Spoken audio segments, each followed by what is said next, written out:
Now for cellular adaptations, cell damage, and necrosis. So, starting with cellular adaptations. This refers to the changes made by cells in response to changes in their environment. So, let the name help you here. Cellular adaptations.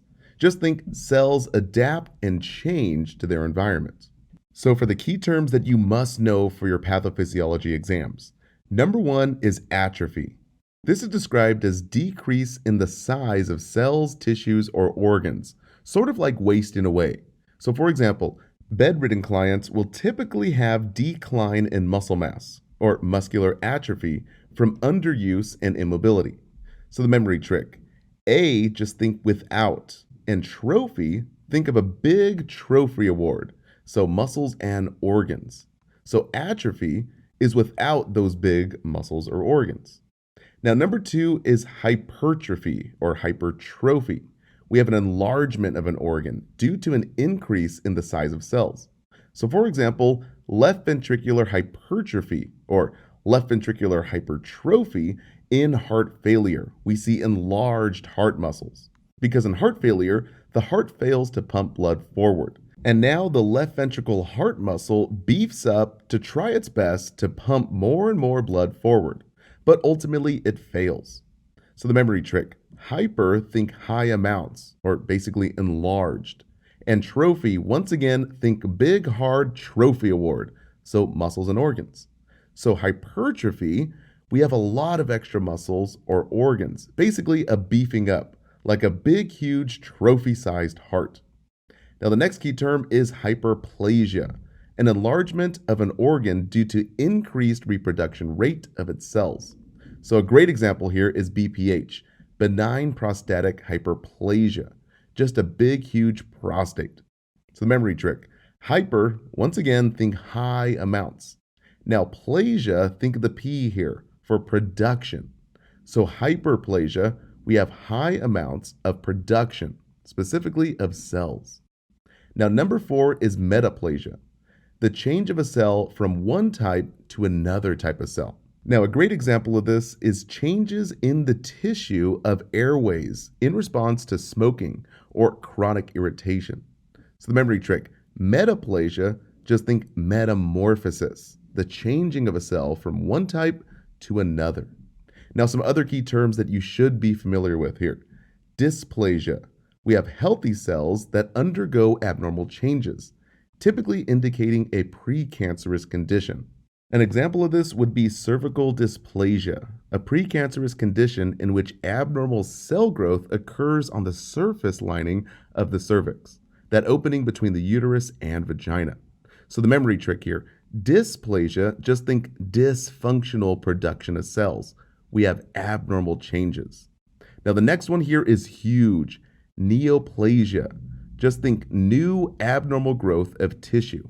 An example of this would be neoplasms, or basically tumors, and even a really big key term here, malignant melanoma, skin cancer.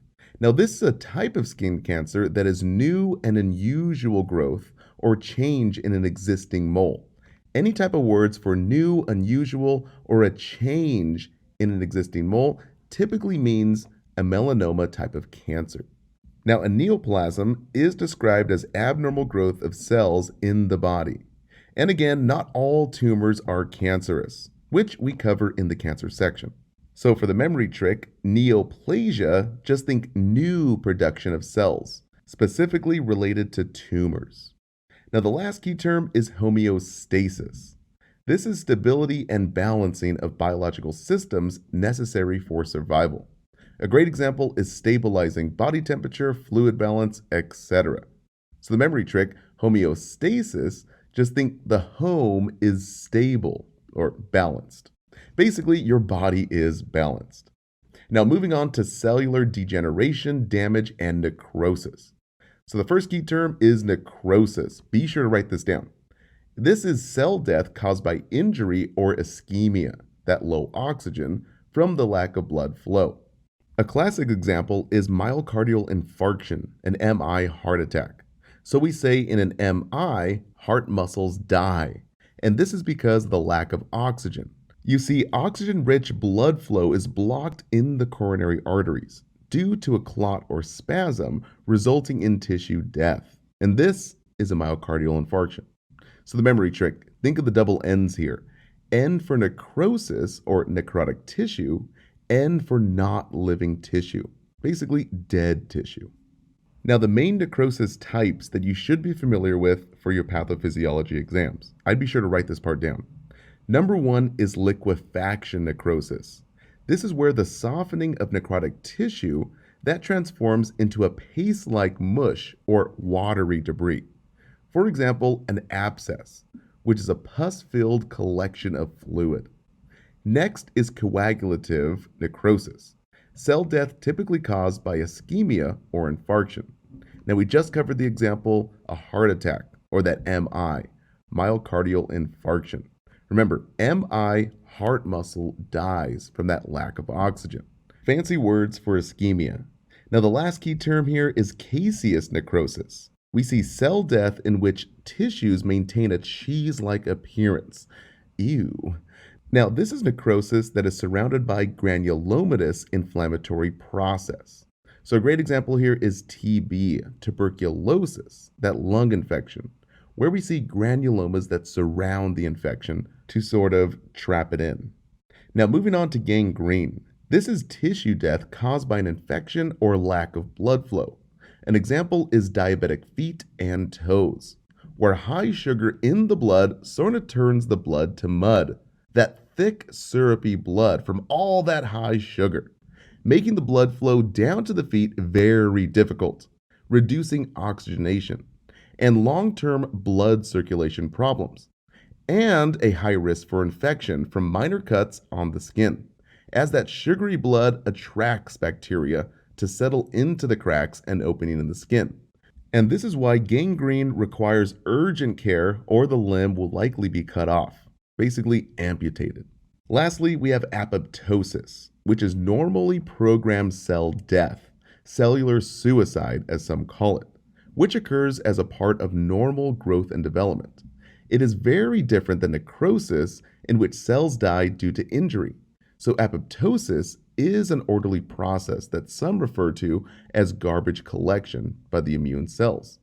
So a great example here is separation of fingers and toes in the developing embryo, the early stages of human development inside the mother's womb, because cells between the fingers and toes undergo apoptosis. All right, that wraps it up. Thank you so much for watching. Don't forget to take your quiz and download the study guides. And also feel free to share the love.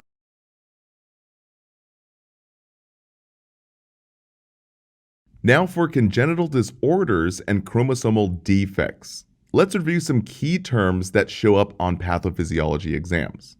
First up is genotype. This is the DNA sequence of genetic makeup, or basically a set of genes responsible for traits. So no two are the same. Please be sure to write that down. The next key term is phenotype. This is the physical expression of the trait, and it's influenced by its genome and by the environment. So for example, height, freckles, and hair color. The next key term is allele, which is a variant form of a gene. And locus is a fixed position on a chromosome.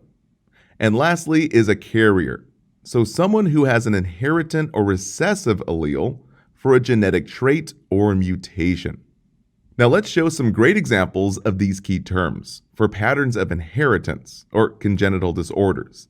These conditions develop prenatally before birth and may be identified before birth or later in life.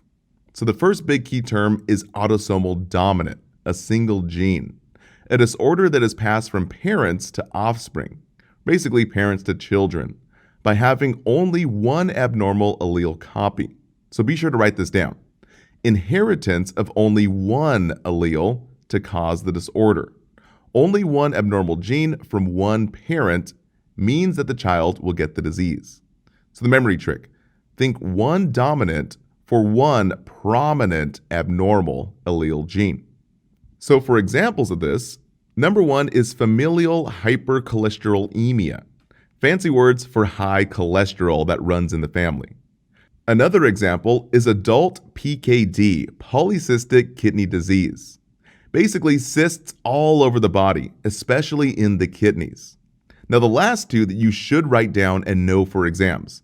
Huntington disease, we have a gradual loss of brain tissue. And Marfan syndrome. This is a connective tissue disorder where clients develop very tall and thin. So let's play those videos right now. Now, Huntington disease is progressive nerve degeneration, causing gradual loss of brain tissue, eventually ending up in dementia, that damage to the brain. So the key points to write down is that number 1, it's passed on by genetics. Number 2, only requires one parent to pass on the trait. And number 3, we recommend genetic counseling for clients who wish to have a baby. Now, a few question banks all mention this in various ways, asking about clients wanting to have children or becoming pregnant, and the key nursing intervention was to recommend genetic counseling, so be sure to write that down. Now, the memory trick we use for Huntington's, just think it rhymes with one with Huntington, so it only takes one parent to pass on the disease. A lot of students get this wrong in most question banks and think the disease needs both parents to carry the gene, and that is wrong. So remember, Huntington, you only need one parent. Marfan syndrome is the next topic here. This is an inherited disorder that affects connective tissues, mainly in the heart, muscles, bones, eyes, and even blood vessels. So for the signs and symptoms, clients with Marfan syndrome develop very tall and very thin, with long arms, legs, fingers, and even toes, as well as scoliosis, that S-shaped spine. This is very common with these clients, so they should be monitored for curvature of the spine. And even ocular problems like cataracts, glaucoma, and retinal detachment are very common. But cardiovascular complications are the most deadly here, like abnormal cardiac valves and abnormal aorta development, leading to aortic aneurysms or even dissections. Fancy words for aorta tears. Now, this is why the biggest NCLEX tip in this video comes from teaching. We want to avoid contact sports. This can lead to sudden death from that cardiac injury, like an aorta aneurysm or dissection. So write that down. Remember, the most tested complications are always the most deadly complications. So don't let the NCLEX trick you here. Teaching about monitoring for scoliosis and ocular problems does not take priority over avoiding contact sports, since contact sports are way more deadly. So ATI mentions, Marfan syndrome. What should the nurse prioritize in the discharge teaching for parents? Participating in contact sports should be avoided. Now for treatments, this includes medications to keep the blood pressure low, eyeglasses or contact lenses, and even surgery. Now moving on to autosomal recessive. This means that it takes two alleles to cause the disorder, so both parents must pass on the allele. Two copies of abnormal genes are needed to create the disease. So be sure to write this down. Heterozygous, we have one recessive and one dominant gene. Fancy words for one bad allele and one good allele. This equals carriers. And the next key term that you should write down is homozygous. This may be dominant or recessive. We have two bad alleles here that are affected. So for the memory trick, think recessive, we have rerun, two alleles. And examples of this are cystic fibrosis, where the clients get serious mucus all over the body. And another example is sickle cell anemia, where red blood cells take on a sickle cell shape and end up clogging blood vessels. And as mentioned before, another example is PKD, that polycystic disease. But really the biggest one that you should know here is Tay-Sachs disease. So let's play that video right now. Now for Tay-Sachs disease. This is an inherited group of disorders that destroys nerve cells in the brain and spinal cord, typically appearing around 6 months of age. It's caused by an absence of an enzyme that helps break down fatty substances. As the disease progresses, the child loses muscle control. Eventually, this leads to blindness, paralysis, and even death. So for signs and symptoms, We see loss of motor skills, including turning over, crawling, or even sitting up.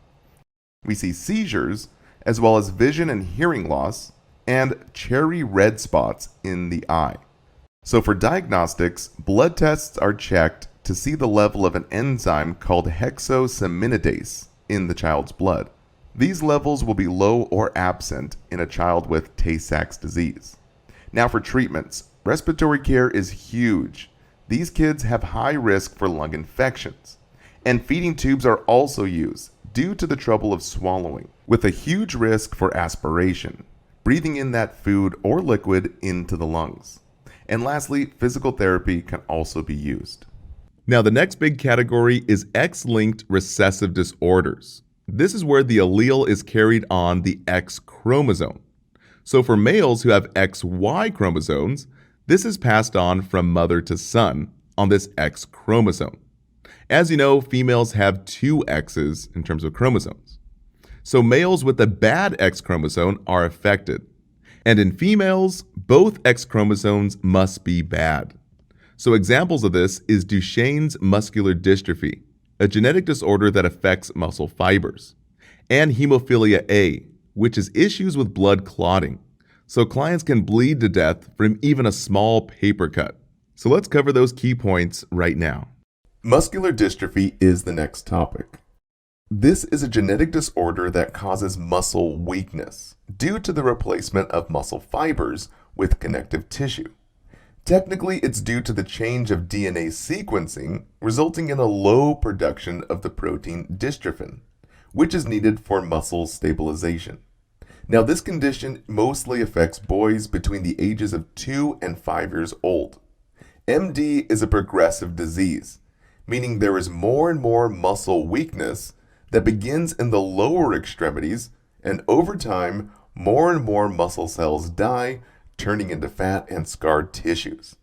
So muscles can appear big and strong, but in reality, they're weak and frail. Now for the memory trick. MD for muscular dystrophy, think MD, muscular damage and weakness. Now there are 9 types of muscular dystrophy, but really the most tested is Duchenne's, which is the most common, and Becker, which progresses much slower than Duchenne's. Now for hemophilia. This is an inherited bleeding disorder in which the blood does not clot normally, increasing the risk of excessive bleeding after any type of small injury, say from a paper cut or even a fall on the ground. So hemophilia A, we lack the clotting factor 8, which helps the blood to clot. And in hemophilia B, we lack the clotting factor 9. So Hesse mentions, a nurse is caring for a patient diagnosed with hemophilia A. The nurse knows which type of hemophilia is caused by an absence of which clotting factor. 8. Now, as far as signs and symptoms, we just have excessive bleeding, as you know. So we see pain, bruising, and petechiae, the little red bumps under the skin, and ineffective tissue perfusion, as well as joint stiffness and even lack of mobility. Now, moving on to the next big category, multifactorial disorders. This involves environment and family history, basically genetics. The big key term to write down is teratogenic effects, big patho tip. This means exposure to substances that can cause birth defects. For example, cigarettes, alcohol, and even medications. So the memory trick, think multifactorial as multiple or many factors. So examples of this would be a cleft palate. Induced by alcohol, anticonvulsants, and cigarette smoke, these are huge risk factors during pregnancy. Another example is congenital heart disease or congenital heart defects. Big risk factors come from infection during pregnancy like rubella, but also from alcohol and drug abuse and even diabetes. Now, speaking of diabetes, type 2 diabetes or type 2 diabetes mellitus from too much sugar in the diet and a sedentary lifestyle and a little genetics as well. This is why we say type 2 is a you problem, your diet and a little bit of genetics. And lastly, congenital hip dysplasia or congenital hip dislocation is typically from a breached birth or even a large infant size, those are both big risk factors, but also a family history of hip dysplasia. Now, the last big topic is chromosomal defects, either from an extra, deleted, or even duplicated chromosome in the DNA sequence. An example of this is Klinefelter syndrome, where we have two X's and one Y chromosome. So the memory trick is the double Ks. K for Klinefelter as K for Kelvin Klein. Typically males born with an extra X chromosome. Leads to infertility and even small testes with low testosterone, incomplete puberty, and gynomastia, basically man boobs.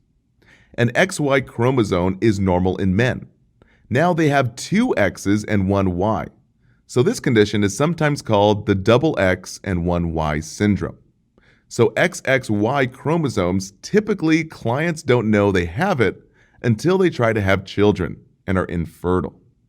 And another example is Turner syndrome, known as monosomy X. And be sure to write this down. This one is a big test tip. So for the memory trick, Turner syndrome, think Tina Turner, since it happens in girls. Female clients are born with only one X chromosome, or a missing part of one chromosome. And it results in infertility, absence of puberty, and even short stature with a thick web neck. And lastly, probably one of the biggest examples here is Down syndrome, trisomy 21. We have chromosome 21 that has 3 chromosomes instead of only 2. So we have an extra chromosome here, and it affects nearly every body system. So be sure to write down these test tips. Clients present with number 1, a systolic heart murmur. Number 2, 50% of these clients have heart defects at birth. And number 3, a flat nasal bridge, and a short, stocky stature. So let's cover all those key points in this next video. Now for Down syndrome, also called trisomy 21. This is a genetic disorder caused when abnormal cell division results in extra genetic material from chromosome 21, resulting in developmental delays both physically and mentally. As far as signs and symptoms, a very common sign is a cardiac murmur, huge NCLEX tip. Be sure to write that one down. Specifically, a systolic murmur. This is to be expected and is normal for the client. So don't let the NCLEX trick you here. There's no need to freak out, we just document the findings. And some other symptoms common with Down syndrome is a facial appearance with a flat nasal bridge, as well as a small nose, mouth, and ears. And clients have a short, stocky stature. So Hesse mentions a 2-year-old child with trisomy 21, Down syndrome, which assessment findings suggest the presence of a common complication often experienced by those with Down syndrome, the presence of a systolic murmur. And question 2, which clinical manifestations are appropriate for Down syndrome? Flat nasal bridge, separated sagittal suture, high arc and narrow palate, as well as short stature, protruding tongue, and decreased muscle tone. Now, in terms of parental teaching, nurses should educate parents that children with Down syndrome usually have delays in physical and mental growth development. So Kaplan mentions, child with Down syndrome, which parental statement indicates to the nurse that further teaching is necessary. My child's development will become more rapid in time. No, this definitely needs further teaching. And ATI mentions, which statements by the parents indicate that they have some understanding of Down syndrome. There is a broad spectrum of mental capabilities and physical characteristics in children with Down syndrome. All right, that wraps it up. Thank you so much for watching. Don't forget to take your quiz and download the study guides. And also feel free to share the love, share with a classmate, and even your instructor. See you guys in the next videos.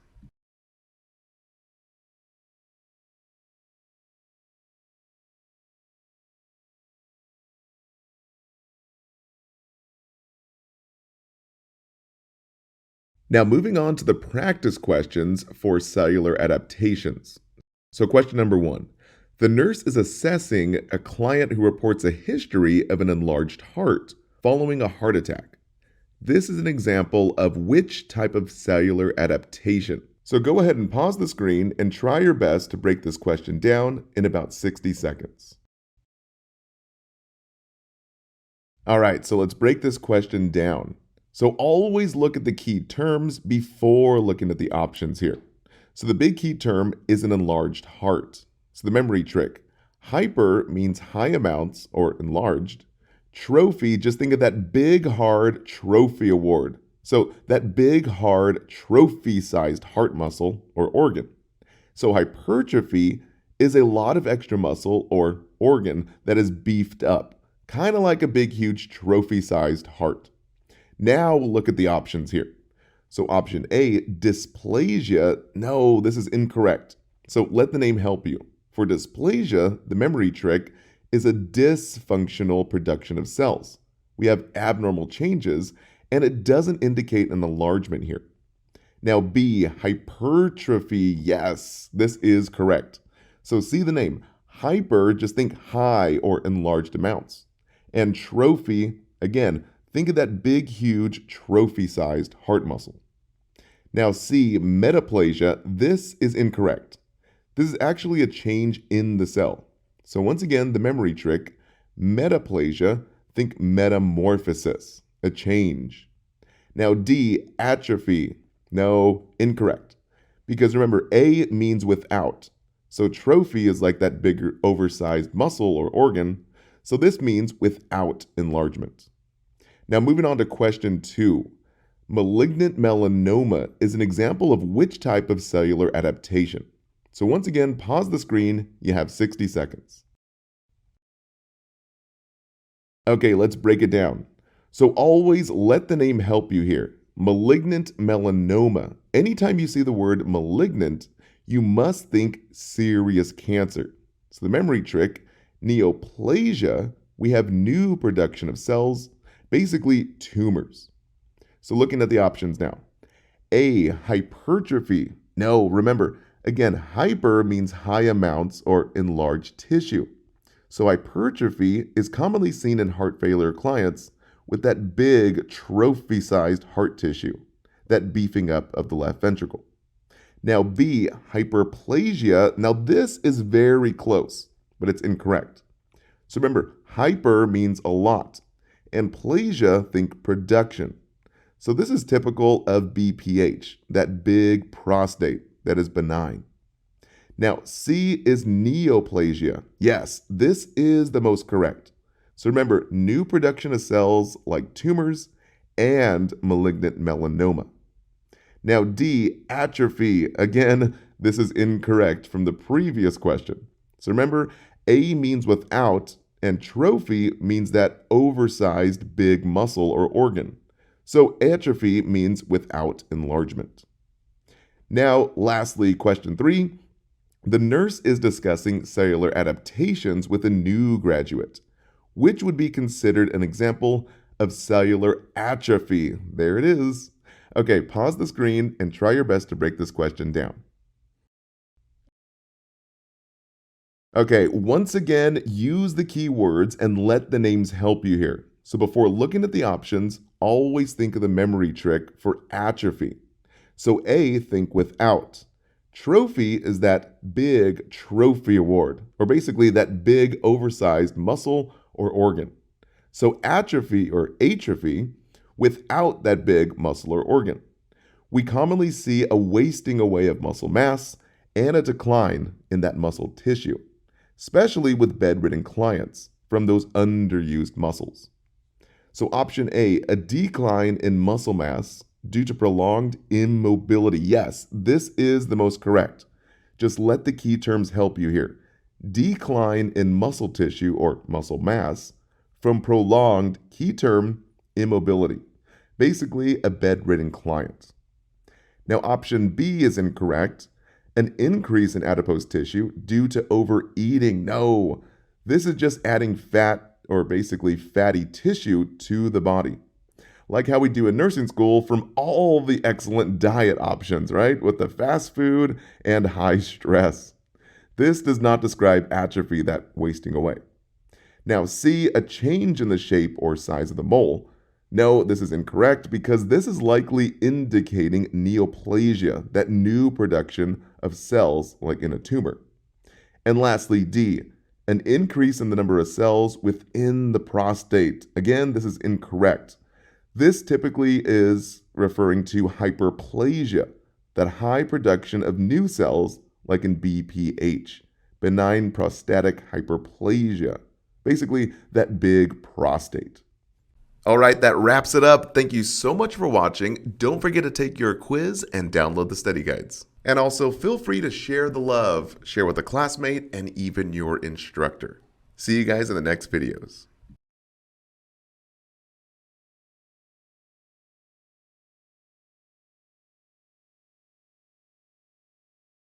Now, moving on to the practice questions for genetics and chromosomal disorders.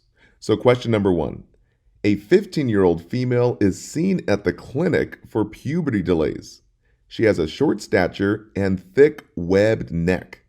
The nurse recognizes these signs as manifestations of... All right, guys, you have 60 seconds. Try your best to break down this question. All right, let's break this question down. So before looking at the options, always consider the key words. It's very important. So you should be thinking of Turner syndrome. And remember, the big test tip is that females born with only one X chromosome or a missing part, infertility, absence of puberty, or basically puberty delays, a short stature, and a thick webbed neck. Okay, now looking at the options here. Option A, Huntington disease, is incorrect. This is gradual loss of brain tissue over time. Now B, Marfan syndrome, this was a little bit close, but it's incorrect. This describes very tall and thin extremities in Marfan syndrome. So this question states a very short girl and not a tall one. Now option C, the Turner syndrome, yes, this is the most correct. So once again, the key terms, puberty delay, short stature, and thick webbed neck. And lastly, D, Klinefelter syndrome, is incorrect because this is common with males with that extra X chromosome. So infertility, small testes, and this question talks about a female. Now, question number 2. What is the best explanation of an autosomal dominant pattern of inheritance? So you have 60 seconds, try your best. All right, let's break it down. So use the memory trick here. Autosomal dominant is that single gene. So the memory trick, one dominant, just think one prominent abnormal allele gene. Okay, now let's look at the options. So option A, a disorder that is passed from parent to offspring by having only one abnormal allele copy. Yes, the key term there is one abnormal allele copy. Now B, a disorder that is passed from parent to offspring requiring two copies of this abnormal allele. No, the key term there is two copies. Now this question is asking for the dominant pattern here. So this would be incorrect. Now C, a disorder that is usually passed from mother to son on the X chromosome. Now this is incorrect here, as X-linked or X-linked recessive disorders are passed from mother to son. Now D, a disorder that develops due to influence of multiple factors, including one's environment and family history.